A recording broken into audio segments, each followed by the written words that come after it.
Good afternoon. Ooh. Thank you all for joining us today, and we're excited to talk about August Osage County. As we begin, I want to ask each of our panelists here to introduce themselves, and we'll start down there at the far end. Hello. Do I need this? There you go. I'm Cliff Baker, and I'm playing the role of Beverly Weston, the patriarch of the family in August Osage. Mark, that would be you. Hi, I'm Mark Carver, and I'm playing the role of Steve Heidebrecht, who's the fiance of one of the Weston sisters. Though, not that I wouldn't like that. My name is Leanne Hutchison, and I'm playing the oldest daughter in the Weston family who has a different last name. It's her married name, Barbara Fordham. And I'm Michael McKenzie. I'm playing Bill Fordham. So now, in terms of this cast of actors, this is Michael's first time at the Rep. This is Leanne's second time at the Rep. And she was in Clyburn Park, which Cliff directed 2 seasons ago, right? 2 seasons ago, right? In January. Mm-hmm. This is Mark's third production at the Rep. Mark was first in a play called Art that Cliff directed, and then he was in a play called Moonlight and Magnolias that I directed about 6 or 7 years ago, right? Ish, right. The guy on the end has been around in done a few things. This is, contrary to Jack Hill's article this morning, Cliff has been in more than 2 productions at the Rep. But how long has it been since you've been on stage, Cliff? 28 years. That's my age, Cliff. That was before some of us were born. But you all know Cliff as the founder of Arkansas Rep and the Rep's artistic director for 23 years. That's right. But you were in the first Rep production, right? I was at the old Rep building, the Hunter Methodist Church over by the Arts Center. Do you guys remember that? And I played McKeith and Mac the Knife is what I call him, but McKeith in Three Penny Opera, which was the show that opened the Repertory Theatre. And then I immediately got off stage happily and stayed in the directing chair. But it's been a long time. And I've seen pictures of Cliff in that role, and he was not that you aren't now, but you were a handsome devil then too. Thank you. Keep that in mind as you're casting in the future. Yeah, right? Old men. I am excited. We've had 2 preview performances of August Osage County. We have a third tonight, and then it opens tomorrow night. August Osage County opened in New York City in the 07-08 season.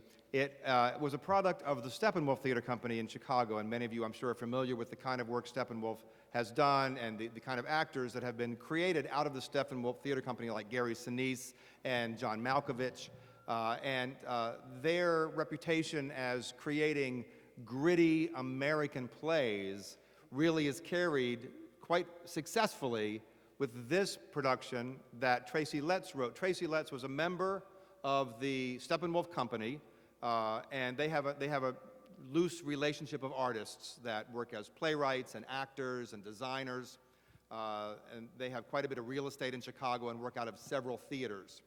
And so Tracy Letts wrote this play about his own family. It is a true story, slightly embellished, but it's based on his grandfather and his grandmother and the experiences that they had. His grandmother was an addict, a drug addict. His grandfather was an author and a poet. And the rough outline of August Osage County is essentially true. Tracy Letts grew up in a town called, Durant, Oklahoma, and which isn't far from Pawhuska, Oklahoma. Am I getting like some kind of wicked ring here? That's better. Thank you. And so the play, August, Osage County, it's August, Osage County. So it's the month of August set in Osage County, Oklahoma, which is the north central part of Oklahoma, about an hour and a half from Tulsa. And that's the part of the country that Tracy Letts grew up in. And so that's what he's based this play on. This is not his first play. He had quite a bit of sort of cult success with a play called Killer Joe, another play called Bug. But August Osage County, for which he won the Pulitzer Prize and which also won 5 Tony Awards in the season that it premiered, is certainly his breakthrough play as a playwright. He's also won a Tony Award as Best Actor for his performance in Edward Albee's play, Who's Afraid of Virginia Woolf?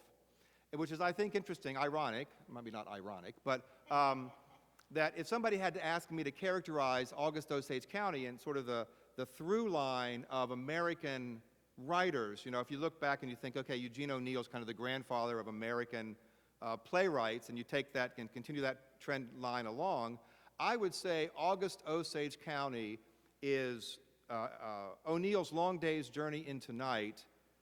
If Long Day's Journey into Night and Who's Afraid of Virginia Woolf had a baby, it would be August Osage County.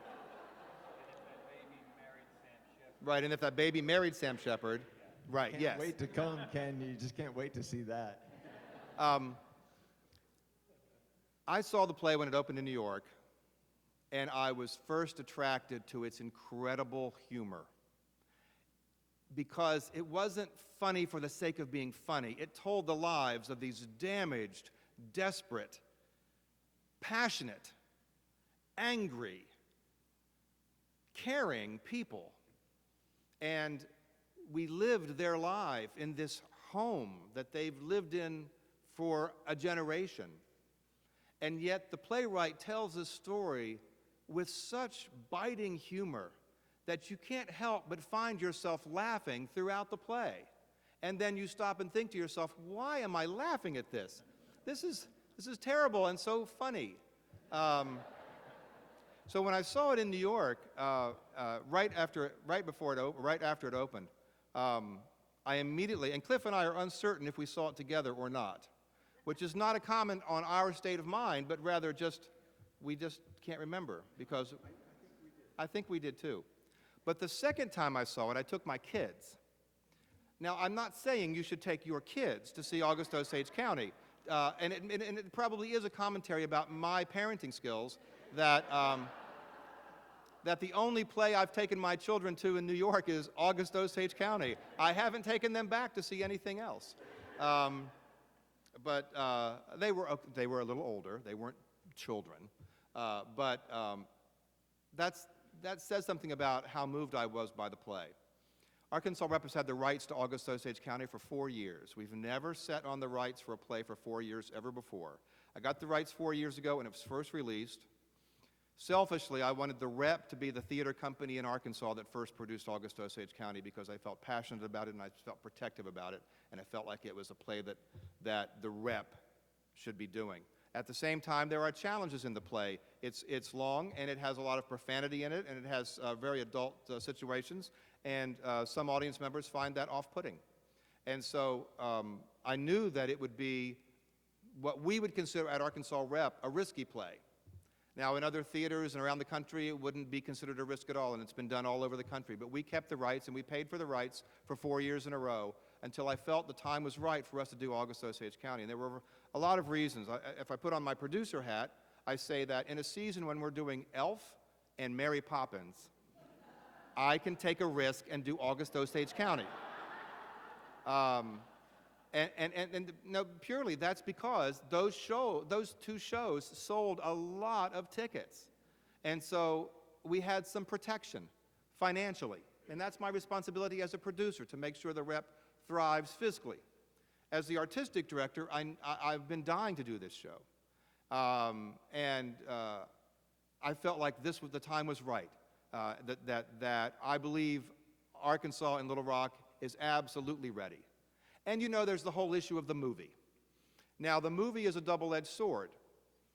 The movie raises the awareness of the title, particularly when you have a film with Julia Roberts and Meryl Streep.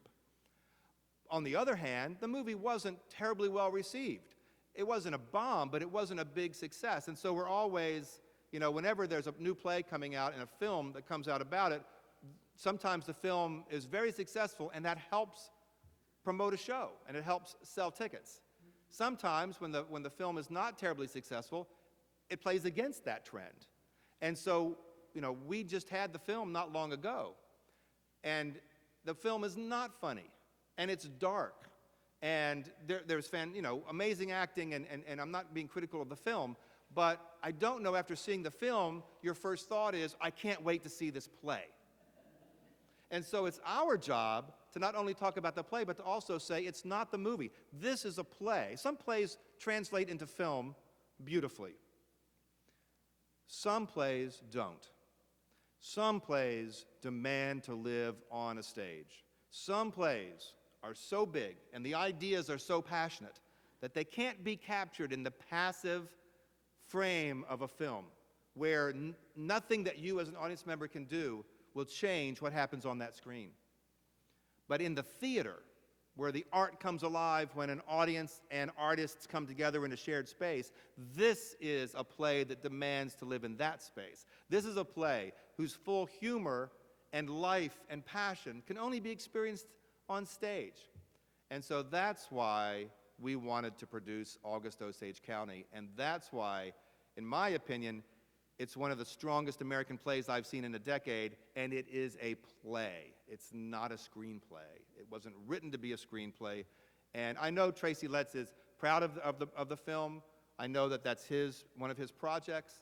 But in my opinion, this is a work that deserves to be and needs to be experienced on stage. So let me turn this over to our conversation with our panelists here. So Cliff, why, after 28 years of not being on stage, what is it about this play? How did we get you back? You ask. No, seriously. And I asked, and it still took you 9 months to say yes. Yeah. I've learned as a director that the actor is the person who really has to wear their heart on their sleeve. They're the ones up there that's sweating through the emotions of a play. And, I had stepped back kind of into a directing role so that the whole picture was what interested me, as opposed to when you're playing a character, you really do have to focus on that person. The play is about you in many ways. And I don't mean that as an egocentric thing. It is a demand that is put on an actor to engulf themselves in that person. So anyways, I had some reservations about whether or not, first off, I had any business getting back on stage after 28 years. But I loved it. I loved the play, and the role, when Bob talked to me about it, was almost irresistible. I saw so many parallels, not that I've ever been alcoholic, but I saw so many parallels with what the man grapples with at this particular point in his life, with what all of us grapple with at particular points in our life. And so the way it's structured, I'm there, and my presence is, I'm introduced, I introduce the character, I go off and do my thing, but the character lives on throughout the play. And it was pretty irresistible. Well, and Cliff's role, Cliff spends the first 20 minutes of the play on stage in what is essentially a monologue. Yes. And then they spend the rest of the entire play talking about him, and then he comes back for curtain call. Yeah. It's a good gig if you can get it. And there is the story about the actor who played the role on Broadway, who did the role, left the theater, went down, was in another Broadway show. Yes. That's right. And Crossed the street, went down the street, crossed it, went into the other show, took that bow, came back over, because August does run a little long, so he came back over, took the bow with August. But the role was written for Tracy Letts' dad, Dennis Letts. He originally played the role on Broadway, was Tracy's dad. Then he passed away not long after the show opened, and then the role was assumed by other actors. But it's stunning writing, you guys. It is absolutely brilliant writing. And as we began the rehearsal process, once you hear the words coming out of the characters' mouths, these different mouths, and you start seeing the visceralness of conversation and how language affects the world around you. It's a very smart piece. When I did Clybourne Park 2 years ago, that Leanne was part of, what turned me on about that was the opportunity to have laughter come out of the inappropriate, you know, and August Osage County celebrates that. It absolutely takes it to a new height. Bob's done a brilliant job directing it, and with a couple exceptions, a brilliant job casting it. You know, it's a delicious thing to be a part of because it breathes and lives unlike a film. And we've only had 2 previews, but the performances have been different because of the energy that you get from the audience, the laughter, and the fact that you're laughing at the inappropriate is something I've always celebrated. So it sort of hits Is there home. a difference? Do you use a different part of your brain when you act versus direct? Totally. To elaborate on that, what brain is left really gets a workout as an actor. Somehow as a director, because you're looking at the whole picture, it gives you a certain permission at times to pull back, you know, and literally look at it. But as an actor, you have to be totally present to the person you're playing without stop, without a second off.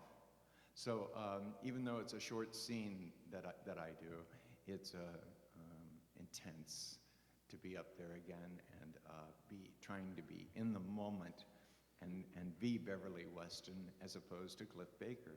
You know, there's a lot of relief in being what you've always been, which is Cliff Baker. So Beverly has presented a whole different set of challenges, focus, concentration. And for me as a director, and I mentioned this to Bob and a couple cast members, this has been very, very helpful because no matter how much I think I know from having acted as a young man, what the actor is going through, until you're up there, until you're trying to breathe life into that person, you don't really, I once again appreciate the craft that actors bring and the gift that they are. So, you know, in that respect, it's just been dazzlingly good because as a director now, I'm going to have a little more patience. You know, I remember going to some show in New York and it was a revival of The Women about 7 years ago, something like that. I turned to my friend that I was with and I said, you know, when somebody's that old, do they, you know, should she really be doing that role? Well, it's come back to bite me, folks. So, yeah, it's a whole different, you stand in a whole different place. Because I'm standing in Beverly's shoes now. I'm not looking at Beverly, but I'm in him. And only somebody else can tell me what he looks like. The title of the play, August Osage County, comes from a poem by Howard Stark. Tracy Letts, Howard Stark was Tracy Letts' one of his mentors. And so he freely acknowledges that he stole the title from the title of one of these poems called August Osage County. And poetry figures strongly in the play. John Berryman and more importantly T.S. Eliot figure strongly in the play. And we'll come back to that question again about this idea of poetry because, again, and this is where I see the strains of O'Neill. If you read an interview with Tracy Letts, he will tell you that he's not a poet. He compares himself unfavorably to Tony Kushner, for instance. He says, Kushner's brilliant, and I'm just write plays. And so what Tracy Letts does is the exact same thing that Eugene O'Neill did.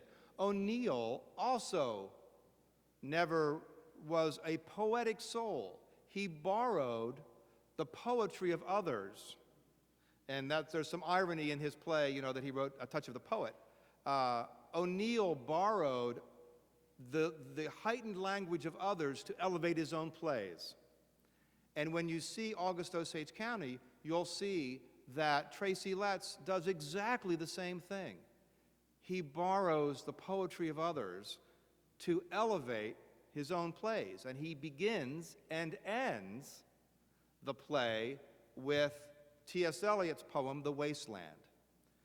And so when you look at the themes that are woven through August Osage County, and this is a play about America, in the same way that Kushner's play, Angels in America, is a commentary on contemporary America that transcends the actual action that happens in the play, Letts's play, August Osage County, is also a commentary. And it doesn't beat you over the head, which was a good playwright, doesn't beat you over the head with the ideas, but they're introduced in the beginning of the play, picked up by the character of Barbara and also Barbara's husband. They have an ongoing throughout conversation about the plains and what it means to live on the plains. Suzanne's character, Violet, the matriarch, also weaves those themes in about what's truth, what do we call truth, what is happening to America. And the key line in the entire play, when you tie the poem The Wasteland to Barbara's line about dissipation, what's that line she has? Dissipation is actually much worse than worse. No, you're getting it. No. That one? Wait. Oh, gosh. Isn't that funny? I can't remember my own lines. I know. Dissipation is actually much worse than cataclysm. Yeah, and which is the theme of The Wasteland, you know, when you look at how The Wasteland ends. And so those are the, yeah. Yeah, I was just going to say there's my character, the poet, quotes some lines of Berryman's, and for me, it sort of summed up the whole play. I don't get to say all of them on stage, but I learned the last part of the Berryman poem, and it's only the fool and the dead stand by as those who once were young wage war by night within that empty house, immense, black, anonymous. So, you know, he wrote the whole play is encapsulated in those Berryman lines, and that's the kind of genius Letts is, that he could find within the realm of poetry the essence of everything he wanted to say about life. And I don't know, just it was a very powerful resonance. When you come to see the play, the Berryman poem that Cliff is quoting, we've reprinted in its entirety in the playbill. So you can see the whole poem that Cliff is referencing there. Let me talk to Mark here for a second. Mark, your character, some might see your character as unsavory. Mark plays a businessman, the fiancé of one of the sisters, and he has interests that if he had a reality TV show, they might cancel it.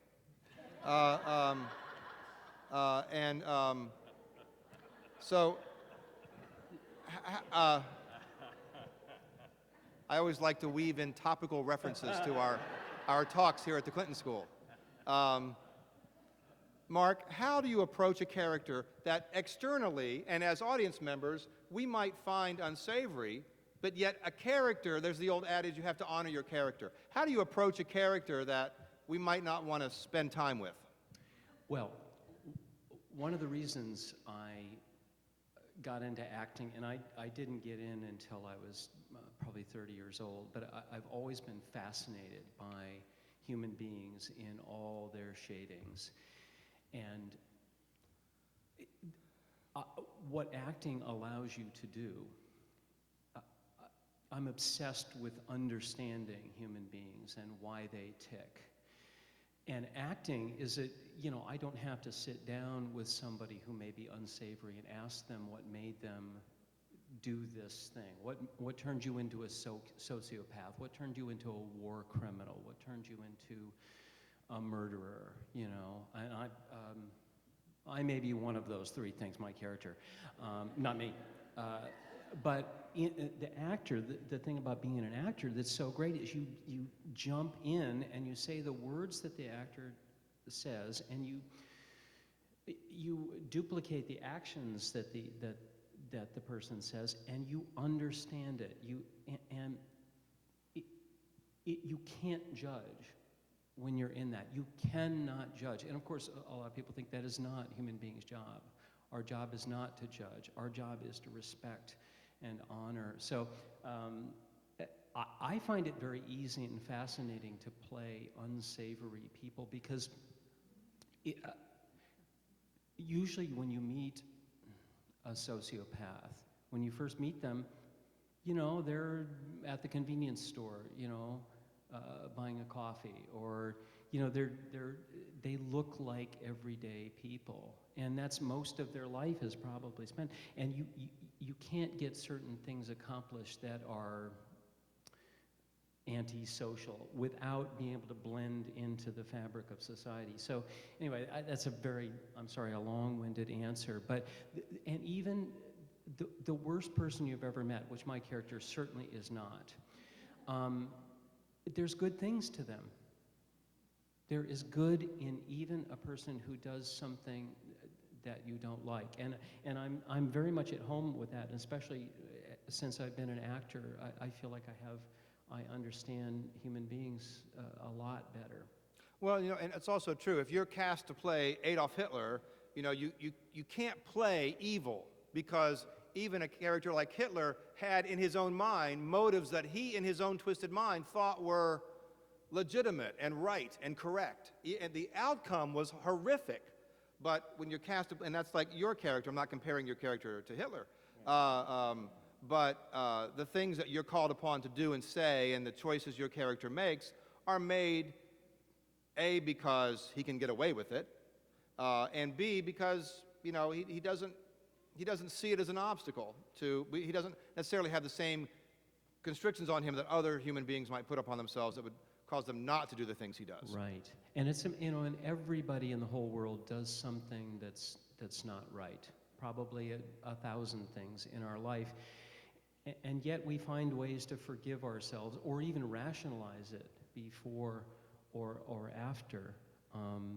You know, and even, you know, Hitler, Ava Braun probably liked him fine. His doggy, his German Shepherd, he's the guy, he gives me treats, he pats me, you know, he's all right, you know. Yeah, until he had the dog killed, but that's another matter. Oh, did he have the dog killed? Yeah, he did. Well, I take back the thing about the dog. Yeah.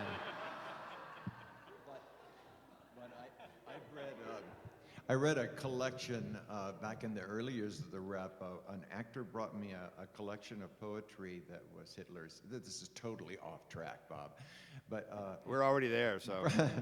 brought me this collection of poems that Hitler had written, and he said, "I'd like to turn this into a piece of theater." And I said, at this particular point, I'm not at all interested in it. But they were all love poems. If you didn't know it was Adolf Hitler, you would have thought it was a love-struck kid. So, you know, Right. you have to love the person you are to some extent. No matter how unhappy you are, there is an appreciation for that person, for yourself. And that's why justifying and, you know, rationalizing and all of that is a part of our lives. It's how we survive it. So actors have to love and justify even the most ridiculous and obnoxious choices that the character makes. So, Speaking of love, let me jump down here to these two on this end. Now, they are a married couple in the play, and they have a complex relationship. They both say to each other at some point in the play, "I love you," right? They both say that. But then they say a lot of other things that complicate and trump that sentence. Let me ask you two questions. The first question is, you guys did not know each other prior to coming into the rehearsal process. So how do you, and in the play, we learn that you've been married for 23 years. And we meet your daughter, who's a character in the play. She has her own issues. You guys, you know, we learn probably more about the two of you than we do about anybody else in the play, because you guys have scenes where you just kind of go at it. and other characters, it's more peripheral.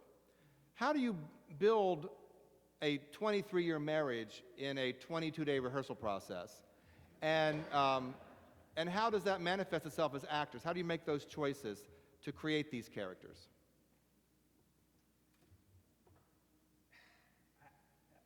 I don't know if I know the answer.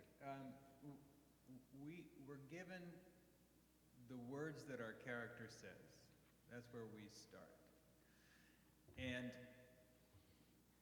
we create relationships. Relationships is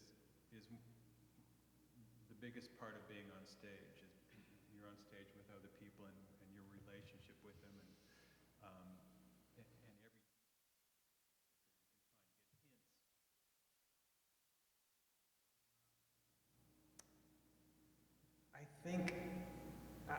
I think there's just we were talking about what actors do. There's a kind of a naivety or trust involved in being an actor. You have to come and open yourself emotionally. There's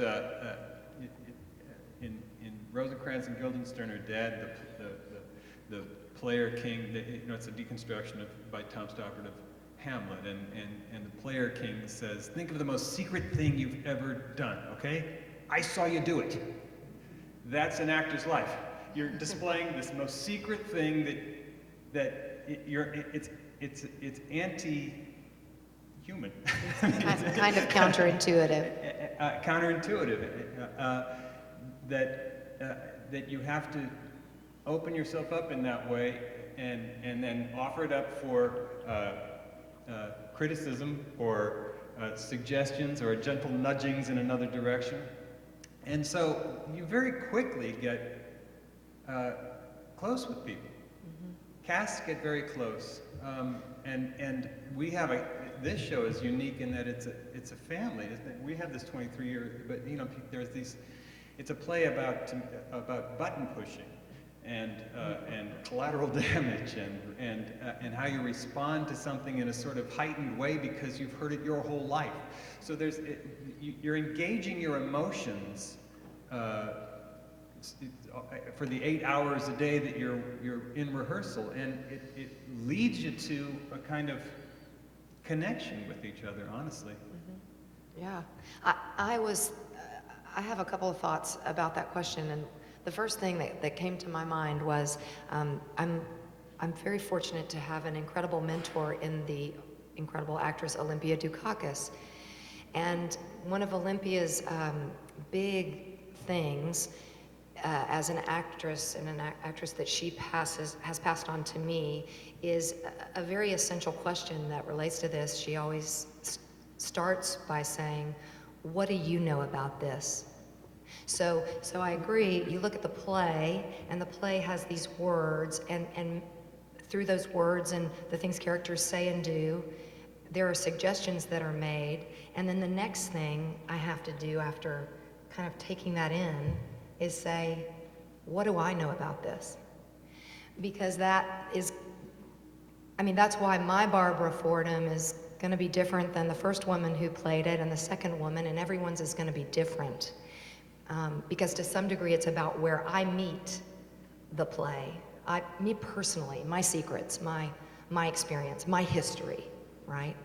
And being willing, as Michael was saying, to bring that to the table quickly and on the first day with a kind of trust and to expose your own history. But the second part of that that's so interesting to me, Bob, is how do we bring a sense of, in cases like our marriage in the play, 23 years, how do you bring a sense of that history onto the stage? Sorry, am I getting a ring? I asked that question too. It's when you ask the question, I think it's a lot of different things. Sometimes, depending on, like our relationship, I don't think it's too much to give away. I think we've already suggested it is in some degree of trouble, Right. So, sometimes the suggestion I have for myself is that there's a weariness to trouble. I on any given morning might feel like, wow, I really ate my Cheerios this morning. I'm feeling great. I have a lot of joy. But then when I step into my work and into a scene or into and I have to bring on the history of trouble in a troubled relationship, I notice that a lot of times for me there's a weariness to trouble, and there's a coping mechanism that is built to deal with trouble and spots and things that hurt. So those are some of the things I think, and you're just lucky when you really are with an actor where you can trust enough right away. You've been around. It's not your first rodeo, and you're okay with being seen and letting someone see you. We did do an exercise, Bob, on our first day of rehearsal with a group of people who were gathering from New York and elsewhere. And we did an act. Bob said, I want you to come in tomorrow and tell a story from your life that relates to the feelings of the play. And I personally had trouble sleeping that night because I had to sort of go through all this stuff. And again, talking about this play is difficult because it all sounds so grim and difficult, and it's just deep feelings. And the deeper the feelings, sort of the farther you go. When I talk to young actors, if I talk to young actors, I say, if you ever say, my character wouldn't do that, you know you're on the wrong track, because anyone might do anything, given the right impetus, the right, and plays are about heightened moments. Plays are about extremely high moments in life. That's what they're always about. So it's the time when anything might happen. So you have to be able to explore all of that. So anyway, getting back to this exercise, everyone came in from this cast and told a story that had some connection to either the narrative of the play or something from their own life, and it was really a moving hour that we spent, right? I mean, it was amazing. Everybody leapt in with both feet, and that was I think it had to be a very good sign for you. Well, after the stories they told made this play seem like, just... I was like, wow, your life is terrible. But it is very soulful. The word soulful comes to mind. The play is, I think, very soulful and wildly funny. But the funny is grounded in really real and sometimes very gritty human struggles. And everyone is trying to prevail inside of their own struggles, just like we are all trying to do, And Michael's right, that I don't usually come into a rehearsal process and throw out an assignment like that. I'm much more nuts and bolts and external. And to me, that's the actor's job is to do the internal work, and I'll help you with the external work.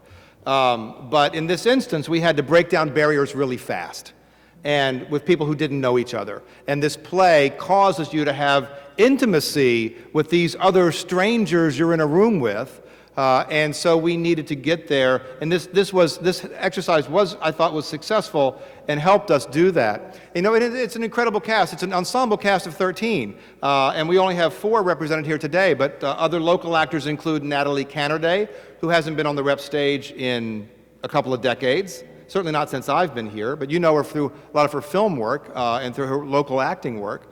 And she brings a fantastic experience to the play. To the other extreme, our youngest actress, Mary Caitlin Ward, has actually been in more rep plays than any other actor ever. Mary Caitlin has been in around 15 productions at the rep. And she made her debut on our stage when she was 6. In The Miracle Worker, and she has been in a play almost every season, at least one, sometimes 2 plays in every season, and she's now a 20-year-old actress living in New York, and we just gave her her equity card for this production, or making her a member of the Actors Union. And so that, and the things that she's caused to say in this production are not things that she said in any other production she's ever been in at the rep. So it's fascinating to see this cast come to life and gel with these local actors and these actors who come from primarily New York. And Suzanne, who plays Violet, this is her 4th time in the role, and she did it. She was the understudy for the Broadway production and went on, I think, 40 times on Broadway, and so she has a history of the play, and it was always a safety valve for me. We'd be solving a problem, and at some point I'd take her aside and say, "Now, how'd you guys do this? And then sometimes she'd say, oh, we just skipped that. Or she'd say, I have no idea, we forgot about it. So that always made me feel good. I was going to mention Suzanne because of her absence. She is an amazing actress. And this role, you would swear, was written with her in mind. She so embodies it, having done it through two different runs on Broadway and a couple regional productions. You know, for me, Suzanne became an anchor for the sound of the play, for the grit of the play, for the total being out there that this play requires. You're not allowed to repress anything in this play. You're just not allowed to. Somebody will, by God, take it on. Excuse me. So you know what I'm saying? She is amazing in the show, and for me was an incredible tuning fork, if you will, a truing up kind of place that I could go to, because she knows that woman, and that's the woman I've been married to my whole adult life. So I miss her terribly sitting in this chair today, but you guys will just be stunned by her work. It's brilliant. Let's open up for questions. What would you like to talk about? Sir. And they're going to bring mics around.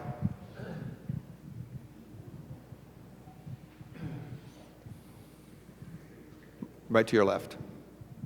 Mark, you made or alluded to a distinction between how and why. How things tick, why things tick. In your character... Would you repeat those few words? Would you repeat just those last couple words? How things what? How things tick and why things tick. My question to you is, in your character, when we see this play, are we going to see both?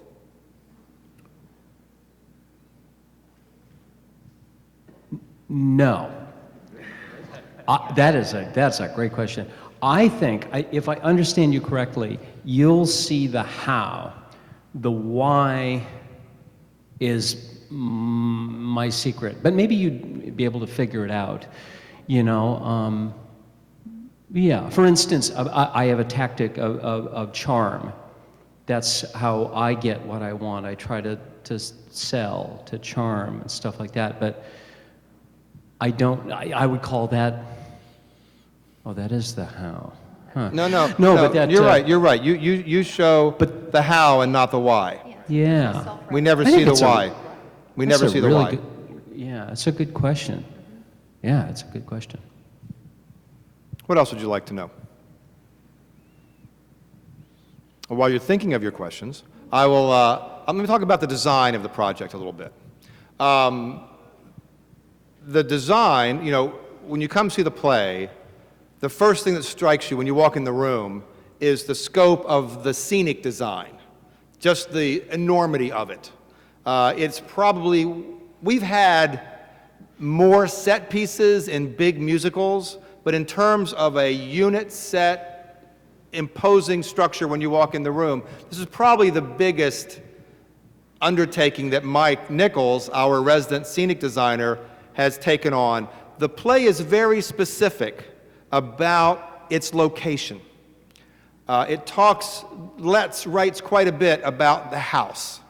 And you learn, because the whole play takes place in this house, this literally sealed house, where you don't know if it's night or day, you don't know what season it is, although in this particular instance you know what season it is because the heat is a character in the play, and the house is a character in the play.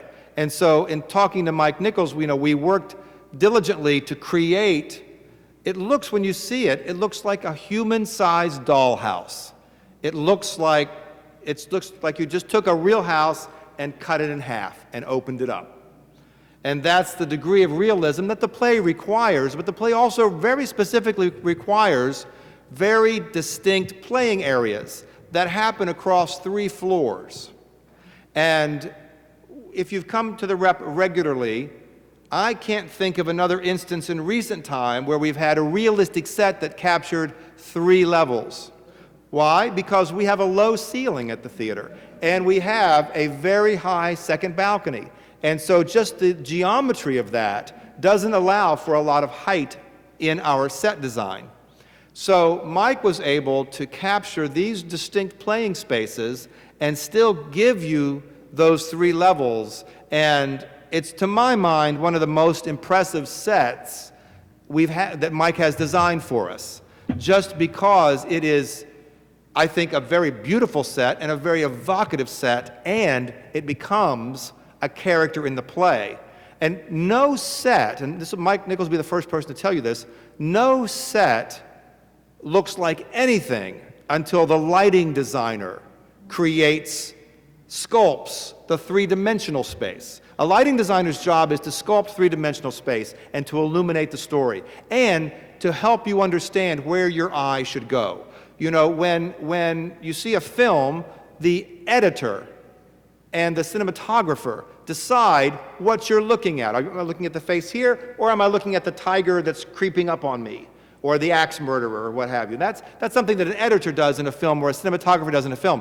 On stage, where the whole thing is just out there the whole time, what you'll notice when you see the play is how the lighting designer has helped tell the story by directing your focus where it needs to be, when it needs to be there. Because this is a play where a lot goes on, and sometimes things go on simultaneously, like anything that might happen in a house.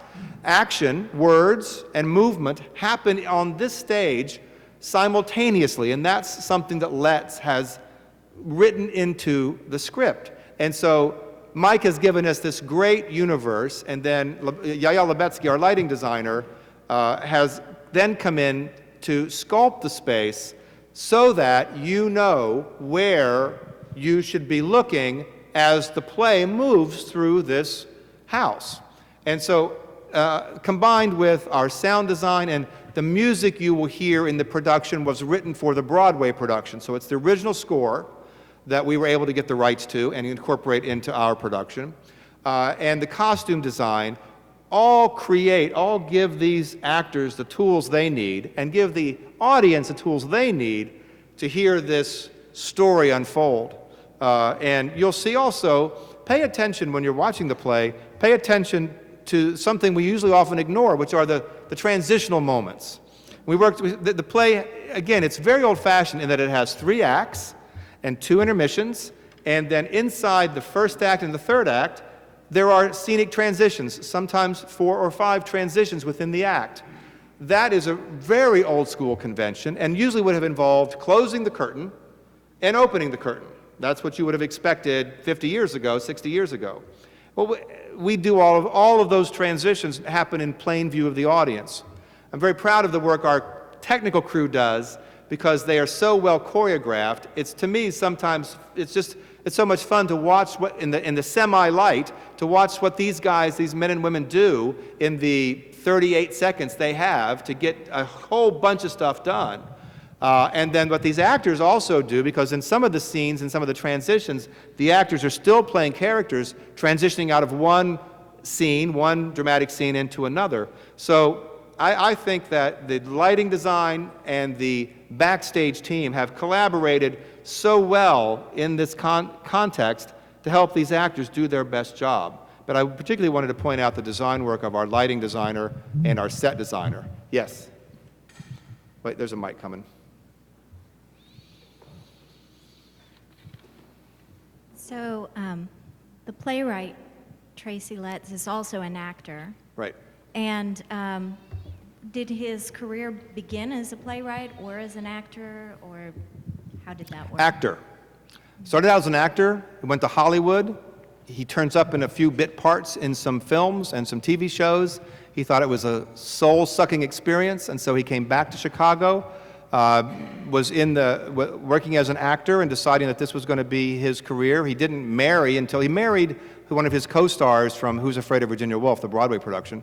Didn't marry till late in his life, and he's a middle-aged man right now. But no, he began as an actor, and I think then he wrote plays on the side, small plays, He didn't have any ambition that August Osage County would become the big, huge commercial hit that it became. He's working on a new play now that we hope to see next season in New York. And so if you want to, what most people, if you recognize Tracy Letts, you would recognize him because you watch the Showtime series Homeland. Does anybody watch Homeland? He is, in this last season, he's the director of the CIA, who in the previous seasons was the obnoxious senator that always fought Claire Danes. He's a pretty good actor. Big guy, about 6'3". Yeah, he began as an actor and then became a playwright from there. Yes, sir. This is sort of a generic question, but what of a play for this intensity on the stage, what about the audience? How much does the audience, I would think teenagers in an audience would be one thing, nursing home people there, members of the Baptist deacons conversation. How about the audience for a play like this? We think it's great for church groups, really. That's been our whole marketing approach, is church groups.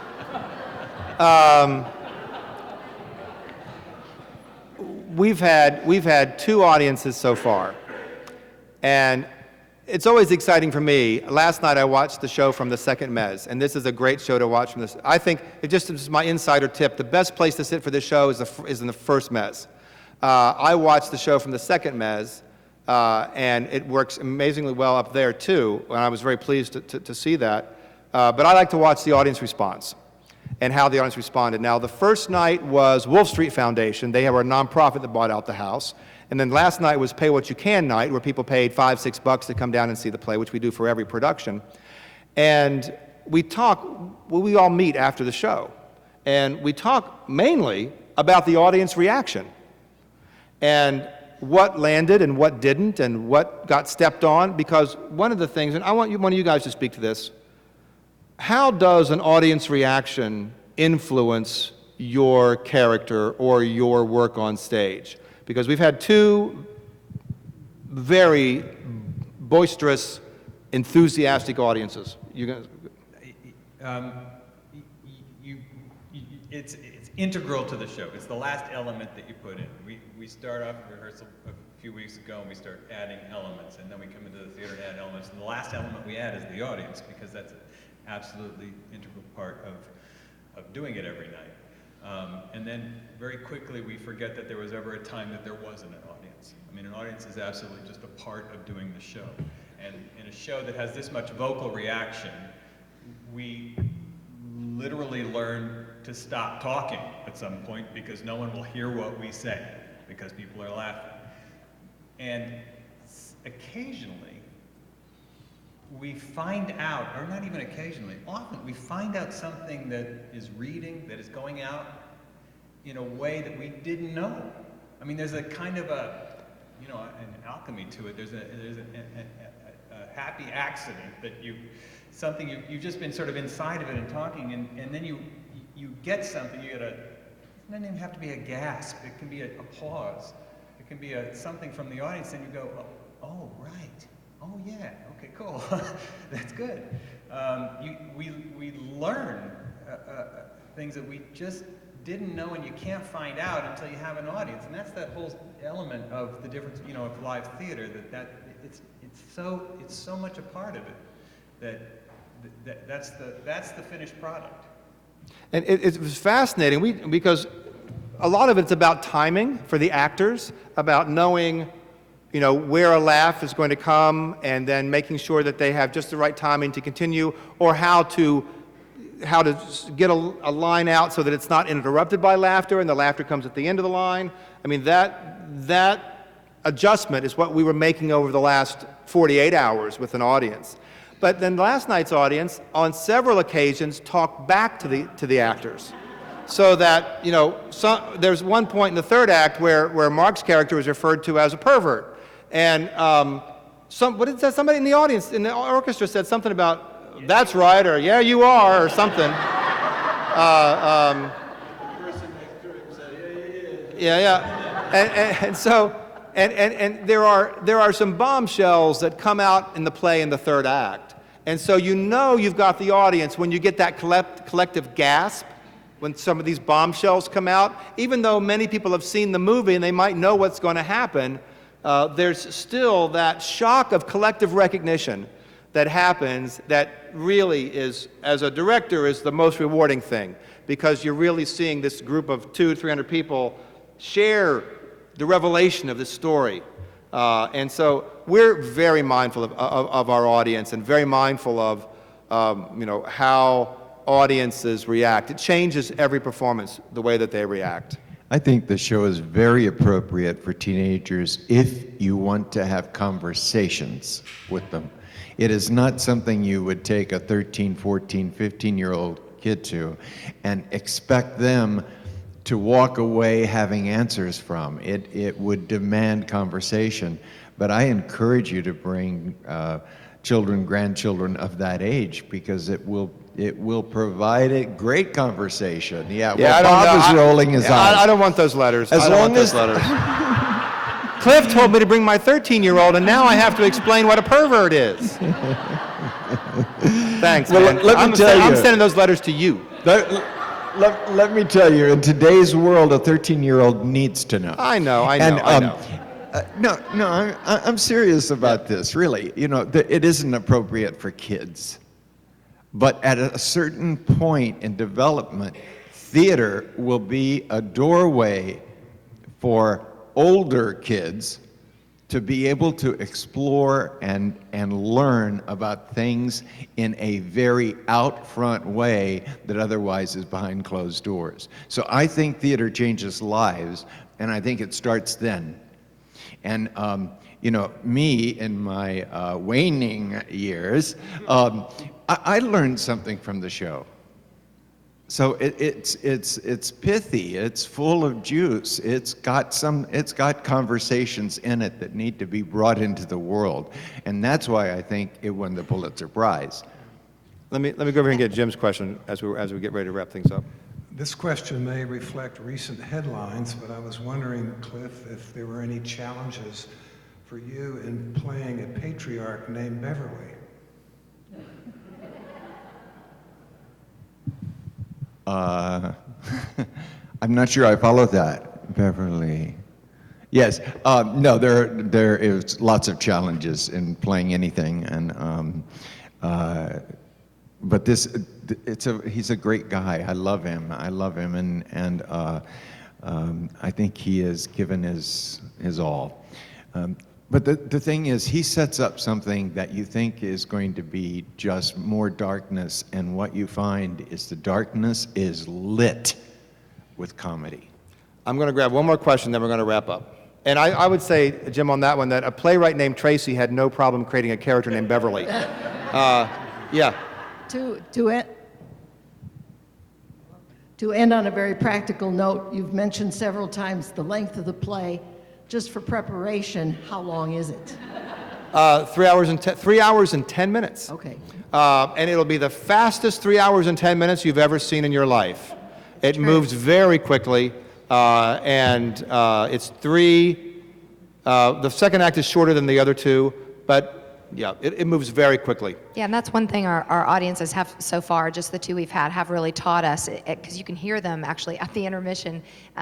There are a lot of, in the driving action of the play, when we get to the intermissions, there's such cliffhangers, and you can just hear people go, even if someone thought, well, even if you looked at your watch, I think you're really hooked, and you just have to see what's going to happen next. So. And again, I want to thank Skip, and as this is our last show of the season, and everybody here, Nikolai and everybody who have made the Rep feel so welcomed here and have given us the forum to talk about our productions in ways that we don't get to talk about them anywhere else. We never get to have this kind of in-depth, behind-the-scene conversation anywhere else in Little Rock, and we really value it, and we really value talking about plays beyond the couple of hours you come to experience them in our theater. It gives us a chance to talk about the art form. And Skip, we really appreciate this, and we look forward to being back here next year, and we look forward to talking to all of you, and we especially look forward to having you come down and see August Osage County. Thank you very much for being here today.